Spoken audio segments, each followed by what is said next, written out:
There is a phrase spoken softly, almost automatically, that carries more weight than it appears. I'm fine. It moves easily through conversations, closes questions politely, and reassures others quickly.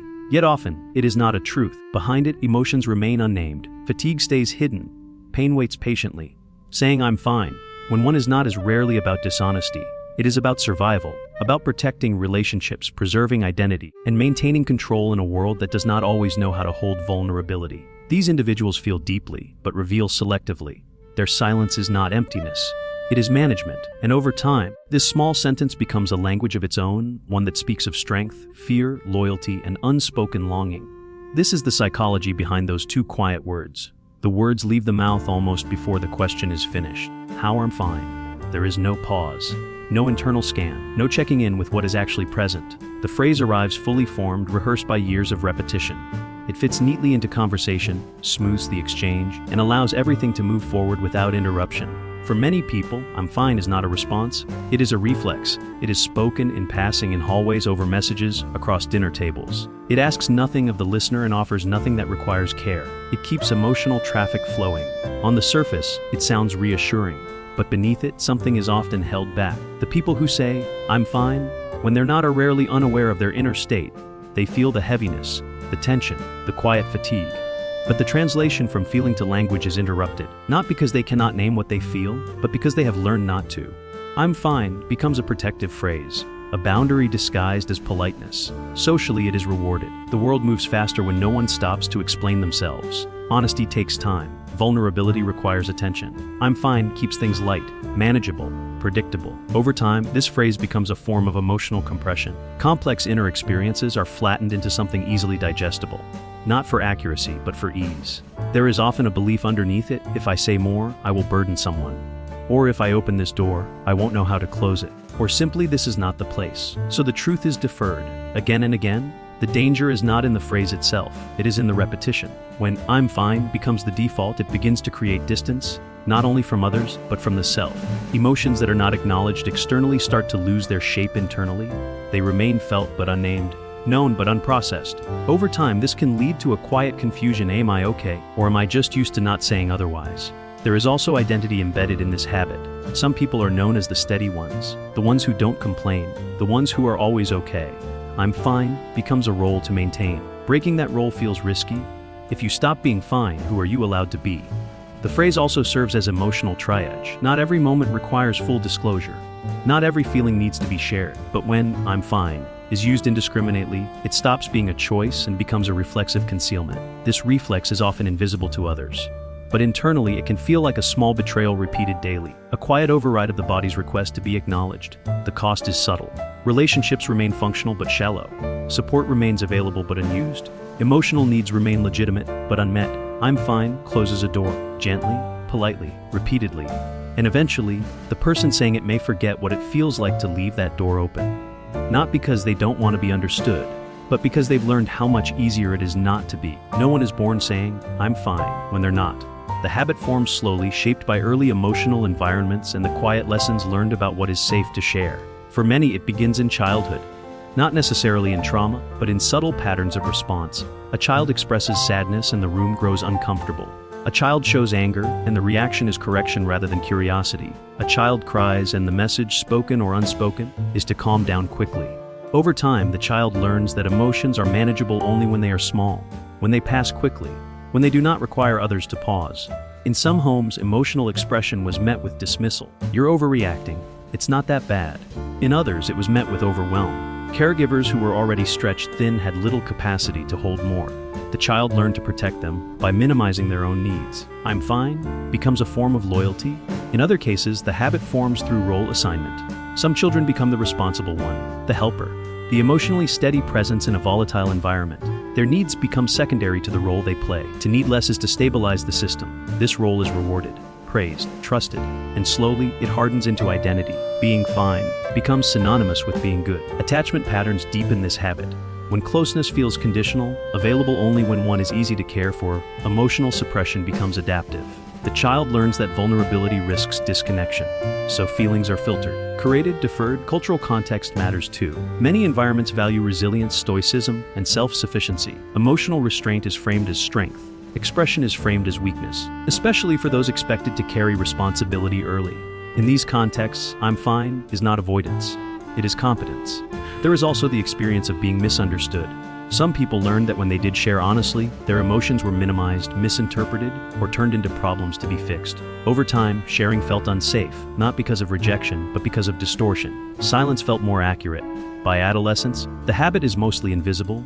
Emotional suppression no longer feels like effort, it feels normal. The body adjusts. The nervous system adapts. But adaptation has a cost. Emotions still exist. They just move underground, expressed through tension, irritability, exhaustion, or withdrawal. The words remain withheld, but the feelings find other channels.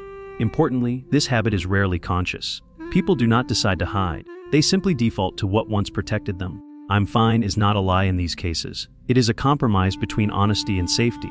Understanding where the habit formed reframes it, not as emotional failure, but as emotional intelligence shaped by constraint. The same pattern that once kept someone safe can later keep them unseen. And that is the quiet tragedy of "I'm fine." It begins as protection and ends as isolation. When someone says "I'm fine" while carrying something heavier inside, the mind is doing complex work. Emotional suppression is not simply the absence of expression, it is an active psychological process. Feelings are noticed, evaluated, and then deliberately held back. This process begins with self-monitoring. The individual senses an emotion rising and quickly assesses whether it is acceptable, useful, or safe to share. Often, the answer is no. The emotion is redirected inward. In the short-term, suppression works. Conversations stay smooth. Relationships remain stable. The individual feels in control.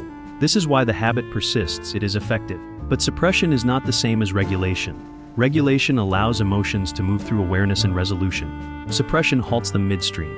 The emotion remains physiologically active even when it is not expressed. Neuroscience shows that suppressed emotions still activate the stress response. The body prepares for expression that never comes. Muscles tense, breathing shortens, cognitive load increases. Over time, this creates fatigue. People who habitually suppress emotions often appear calm while feeling overwhelmed. The disconnect between outer composure and inner experience requires constant effort. This effort is invisible but draining. There is also an impact on emotional clarity. When feelings are repeatedly dismissed, the brain becomes less accurate at identifying them. Emotions blur together. Sadness feels like numbness. Anxiety feels like restlessness. Anger feels like exhaustion. "I'm fine" becomes a catch-all label, not because nothing is wrong, but because naming feels risky. Suppression also affects memory and meaning. Emotions help encode experiences. When they are muted, experiences lose coherence, days blend together. Important moments feel oddly distant. Life becomes manageable, but less vivid. Interpersonally, emotional suppression creates asymmetry. Others may share openly, while the suppressor remains opaque.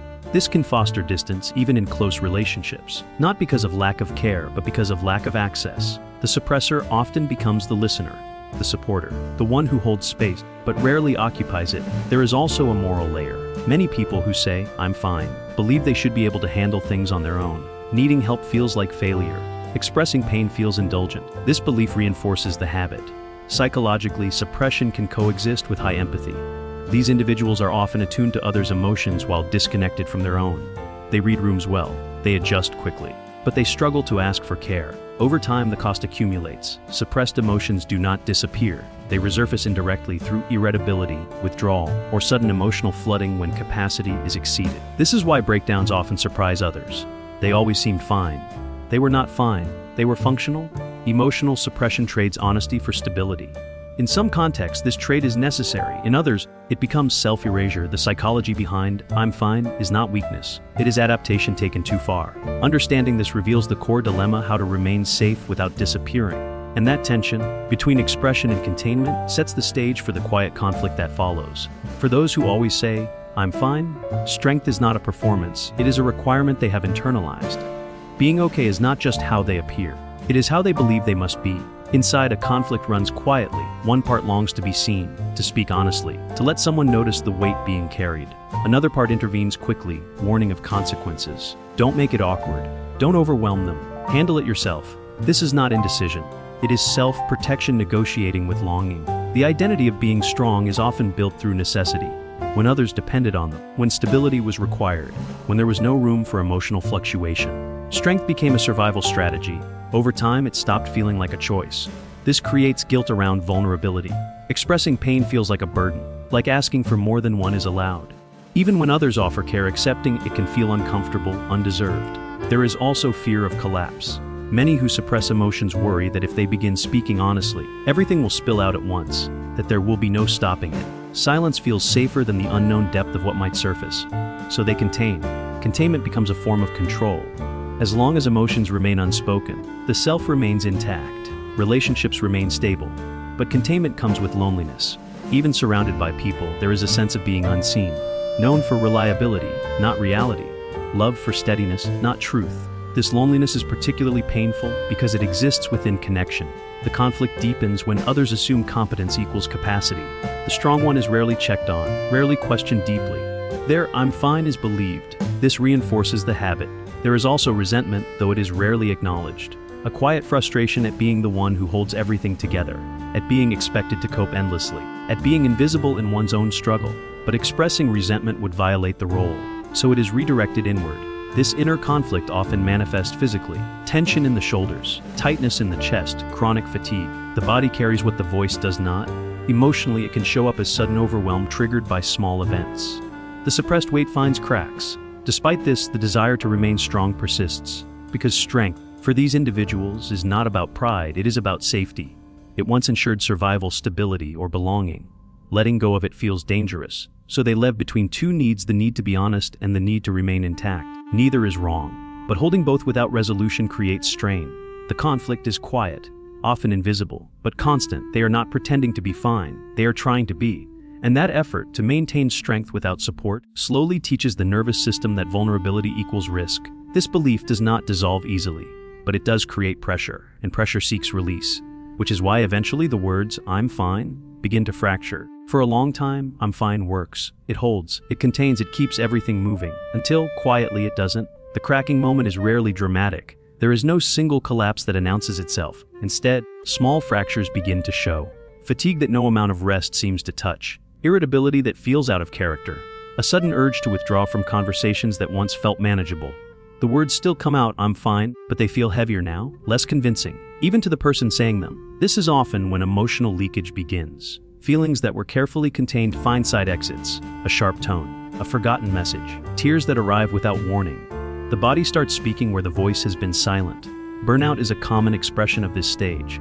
Not just physical exhaustion, but emotional depletion. The constant effort of suppression has drained the system. What once felt like strength now feels like strain. There may also be moments of unexpected overwhelm.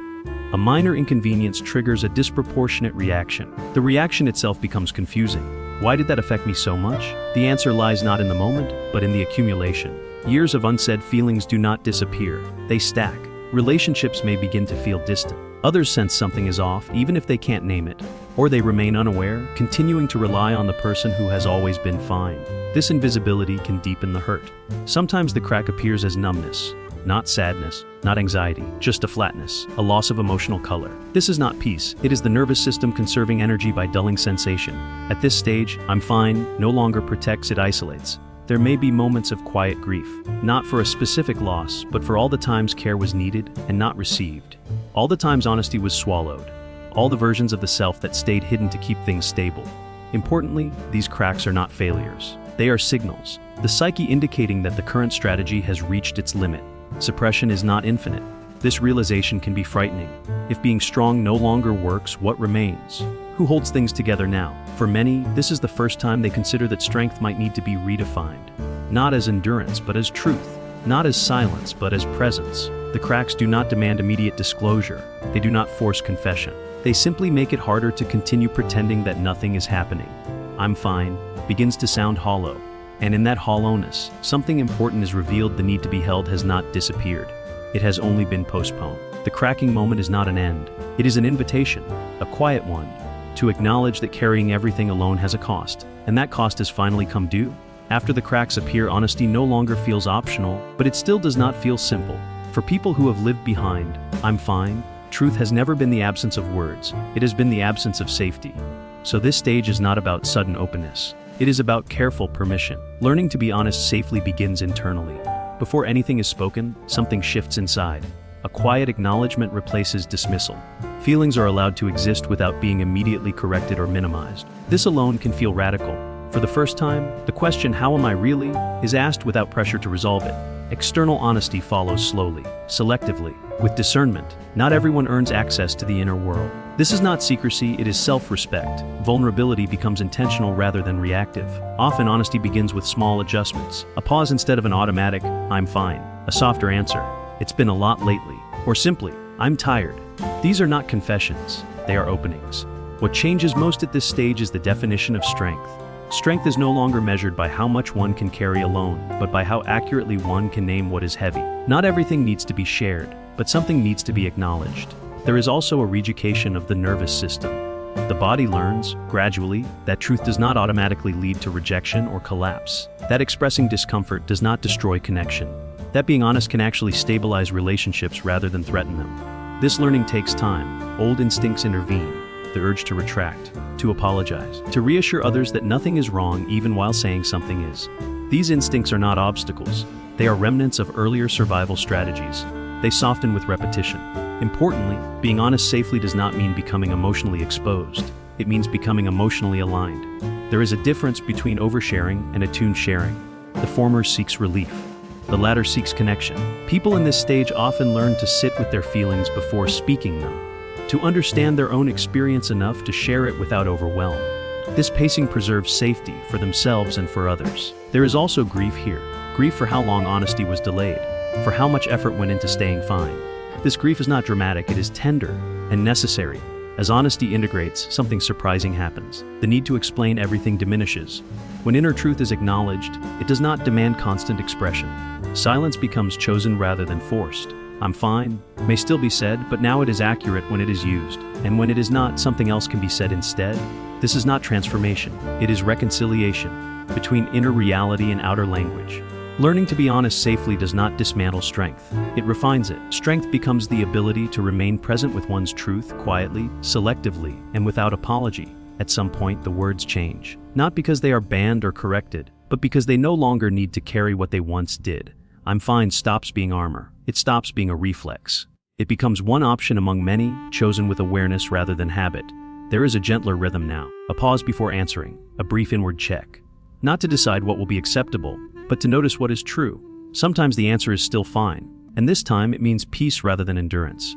Other times, "I'm managing," "It's a strange day," "I don't really know yet." These responses do not demand care.